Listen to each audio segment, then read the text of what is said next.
എല്ലാവർക്കും ആദിഷ് ഗാലറിയുടെ മറ്റൊരു വീഡിയോയിലോട്ട് സ്വാഗതം.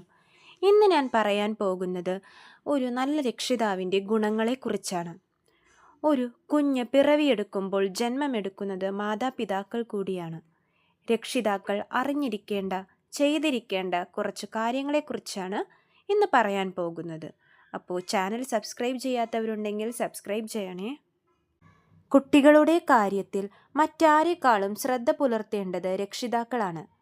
നിങ്ങൾ മാതാപിതാക്കൾ അറിഞ്ഞിരിക്കേണ്ട 5 കടമകളെക്കുറിച്ചാണ് ഇന്ന് ഞാൻ പറയാൻ പോകുന്നത്.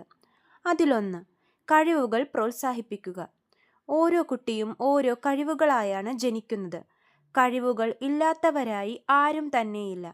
കഴിവുകൾ വളരാനും വളർത്താനും അത് സമൂഹത്തിന് ഉപകാരകരമാകുന്ന തരത്തിൽ എത്തിക്കാനും ഉള്ള അവസരങ്ങളും പരിശീലനങ്ങളും അവർക്ക് നൽകുക. അത് ഒരു രക്ഷിതാവിൻ്റെ കടമയാണ്. അവർ ചെയ്യുന്ന ഓരോ പ്രവൃത്തികളും, ഇപ്പോൾ കുട്ടികൾ മതിലിലൊക്കെ വരച്ചിടില്ലേ, അതിനവരെ ചീത്ത പറയരുത്. അങ്ങനെയാണ് അവർ പഠിക്കുന്നത്. കുട്ടികൾ എന്തെങ്കിലും ചെയ്യുമ്പോൾ അവരെ നിരുത്സാഹപ്പെടുത്താതെ, കളിയാക്കാതെ, മറ്റുള്ളവരുടെ മുൻപിൽ വെച്ച് അപമാനിക്കാതെ ഇരിക്കുക. നിങ്ങൾ ചിലപ്പോൾ അത് തമാശയ്ക്ക് പറയുന്നതായിരിക്കും, പക്ഷേ അവരുടെ മനസ്സിൽ അതുണ്ടാക്കുന്ന ആഘാതം വലുതായിരിക്കും.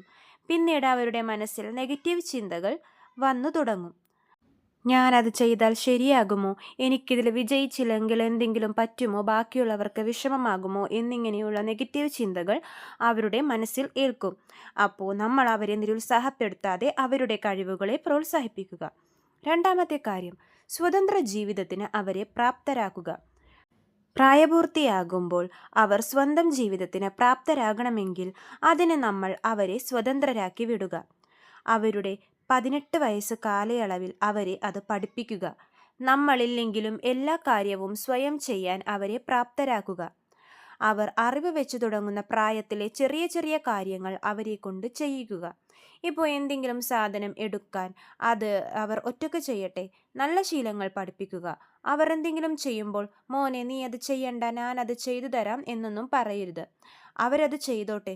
സ്വയം ചെയ്യുമ്പോൾ ഒരുപാട് സ്കിൽസാണ് അവരിൽ ഡെവലപ്പ് ചെയ്യുന്നത്. ഒറ്റയ്ക്ക് നിന്ന് ഉയരത്തിലുള്ള ഒരു സാധനം എടുക്കാൻ അവന് കഴിയില്ല. അപ്പോൾ അവൻ ഒരു കസേര എടുക്കാൻ നോക്കും. അപ്പോൾ അവൻ്റെ ബ്രെയിനാണ് അവിടെ വർക്ക് ചെയ്യുന്നത്.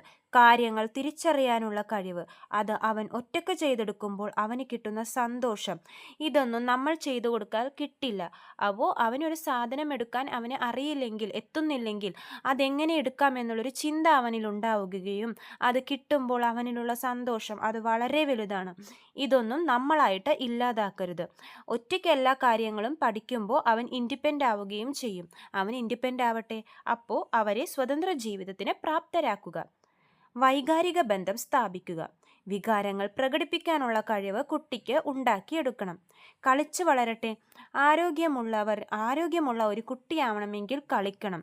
മൊബൈലിൽ ഒതുക്കി അവരുടെ ജീവിതം കളയരുത്. അവർ പുറത്തിറങ്ങി ചുറ്റുപാട് കാണട്ടെ, കൂട്ടുകാരോട് കൂടെ കളിക്കട്ടെ. അങ്ങനെ അവരിൽ ഒരു ബന്ധം വരികയും ഇമോഷൻസിന് അവർ പ്രാധാന്യം കൊടുക്കുകയും ചെയ്യും.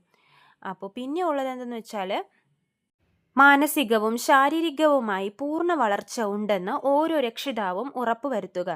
അവൻ്റെ ഓരോ കാലഘട്ടത്തിലും അവൻ്റെ കൂടെ നിന്ന് അവനോട് ഇടപഴകി അവൻ്റെ വികാരങ്ങളും അവൻ്റെ വളർച്ചയും നിങ്ങളൊക്കെ ശ്രദ്ധിക്കണം. അവരുടെ കൂടെ തന്നെ നേരത്തെ പറഞ്ഞ പോലെ രക്ഷിതാക്കളായാലും മൊബൈലിൽ ഒതുങ്ങിപ്പോകാതെ അവരുടെ കാര്യങ്ങൾ ശ്രദ്ധിക്കുക. അവന് പറയാനുള്ളത് കേൾക്കുക. പിന്നെ അവനെ നല്ല മനുഷ്യരാവാൻ സഹായിക്കുക. നമ്മൾ കുട്ടികൾക്ക് പറഞ്ഞു കൊടുക്കുന്ന മൂല്യങ്ങൾ വളരെ വലുതാണ്. വീടാണ് അവൻ ആദ്യം കാണുന്നത്, പിന്നീടാണ് സമൂഹം. അപ്പോൾ നമ്മൾ അവർക്കൊരു നല്ല അന്തരീക്ഷം ഒരുക്കി കൊടുക്കുക. നല്ലവനാകാൻ സഹായിക്കുക. മറ്റുള്ളവരോട് പെരുമാറുന്നത് എങ്ങനെയെന്ന് പറഞ്ഞു കൊടുക്കുക. കുട്ടികളുടെ മുന്നിൽ നല്ല രക്ഷിതാക്കളാകുക, മാതൃകാ ദമ്പതികളാകുക. ഇത് അവരുടെ ജീവിതത്തിൽ ഒരുപാട് മാറ്റങ്ങൾ ഉണ്ടാകും. ശാന്തമായൊരു കുടുംബജീവിതമാണെങ്കിൽ അവൻ്റെ മനസ്സും ശാന്തമായിരിക്കും. അതുകൊണ്ട് എല്ലാവരും കുട്ടികളെ നല്ല രീതിയിൽ നല്ല രക്ഷിതാക്കളാവട്ടെ. അവൻ്റെ കാര്യങ്ങൾ ശ്രദ്ധിച്ച് അവനോട് കൂടെ കളിക്കുക. അപ്പോൾ എല്ലാവർക്കും നല്ലൊരു ദിവസം നേരുന്നു. നാളെ നമുക്ക് മറ്റൊരു വീഡിയോയുമായി കാണാം. ചാനൽ സബ്സ്ക്രൈബ് ചെയ്യാത്തവരുണ്ടെങ്കിൽ സബ്സ്ക്രൈബ് ചെയ്യണേ.